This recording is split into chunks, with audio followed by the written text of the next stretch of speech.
Мен баш прокурордун орун басарына суроо да. Мына процессуалдык мен өткөндө айттым эле, мыйзамдарда маселе эмес, мыйзамдардын аткарылышында деп. Айтыңызчы, ушул жерде кесиптештер айтышты. Саламаттык сактоо министри күнөөлүү бекен? Убакыттуу убагында токтотуп туруңуздар. Мен маалыматым боюнча тергөөнүн жыйынтыгы менен иш кыскартылган. Демек жок күнөөсү. Иш кыскартылган. Демек жок күнөөсү. Ошондой. Ошондой болсо эмне үчүн аны маски соо кылып, маскалар менен барып, автоматтар менен барып, бүтүн дүйнөгө жар салып, маскарасын чыгарып кармадыңар? Ким жооп берди? Эми ал маселе толук каралгандан кийин жооп берилет да. Каралбайт бул маселе. Каралбайт. Ким санкция берген? Эмне санкция? Ошону барып, ошо автоматтар менен кармагыла деп ким буйрук берген? Тергөөчү өзүңүз билгендей процессуалдык лицо, тергөөчү. Министрге тергөөчү бере албайт. Ким берген? Мыйзамда жок. Министрге тиги берет, бул берет. Мыйзамда тергөөчү барына жооп. Мына ошону сабатсыздык деп коет. Ошону сабатсыздык деп коет. Өкмөттүн мүчөсүнө баш прокурордун өзү гана берет. Ким жоопкерчилик тартты?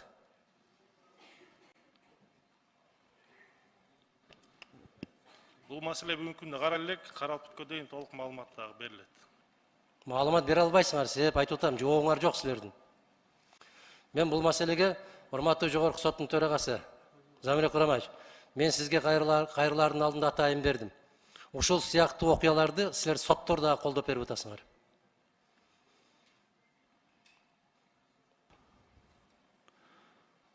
Туура, мүмкүн. Карайбыз.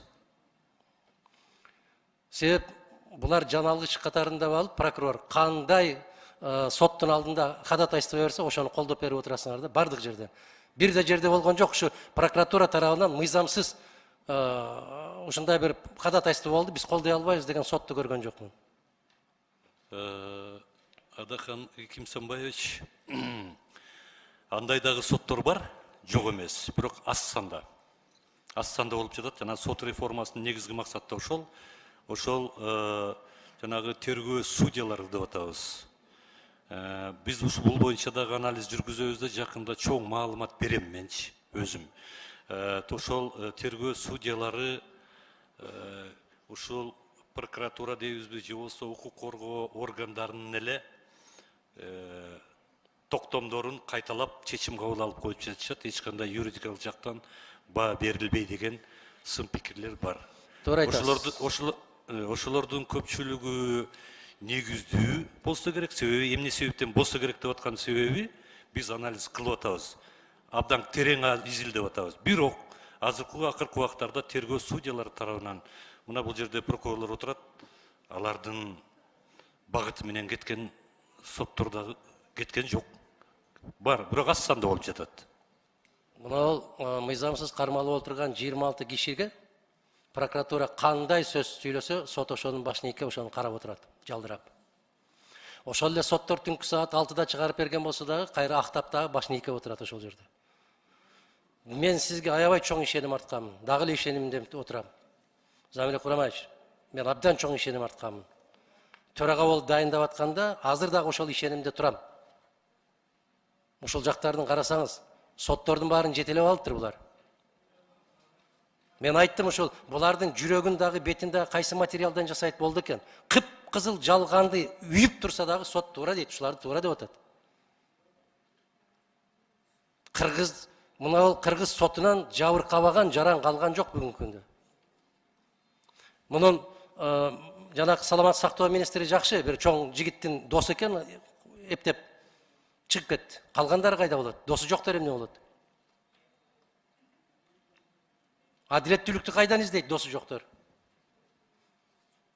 Же баш прокурор жабыр тарткан жок, же министр жабыр тарткан жок. Эч ким эч нерсе болгон жок. Байкуш бечаралардын бардыгы 2 айлап, 3 айлап, 6 айлап жатат. Достору жок алардын, же акчасы жок. Ошого буйрук берип аткан азаматтар айтат, профилактика болот, өздөрүнө келип калат, жакшы тарбия алып чыгат деп. Адамдын тагдыры менен ойнобош керек, урматтуу соттор. Мына азыр эми 1 айдан 3 айга жылдырып атасыздар. 3 айдын ичинде кайрадан даттанууга мүмкүнчүлүк берип 1 айдан 3 айга созуп атасыздар. Бирок кеп мыйзамда эмес да, кеп биздин ыйманда болуп атат да. 3 айга созгондо кандай болуп өзгөрөт деген оюңуз бар сиздин?